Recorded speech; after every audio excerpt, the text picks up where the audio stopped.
পঞ্চগড়ে জেলা কারাতে প্রতিযোগিতা ও পুরস্কার বিতরণ ব্ল্যাক বেল্ট প্রথম ড্যান প্রাপ্তদের সংবর্ধনা অনুষ্ঠান অনুষ্ঠিত হয়েছে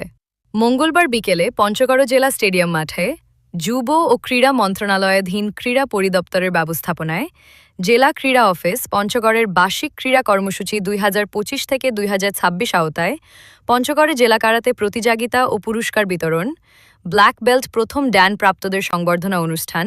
পঞ্চগড় জেলা প্রশাসন ও ক্রীড়া অফিসের বাস্তবায়নে পঞ্চগড় জেলা ক্রীড়া সংস্থার সহযোগিতায় অনুষ্ঠিত হয় জেলা ক্রীড়া অফিসার মোহাম্মদ আবুল হাশেমের সভাপতিত্বে অনুষ্ঠানে প্রধান অতিথি হিসেবে উপস্থিত থেকে বক্তব্য রাখেন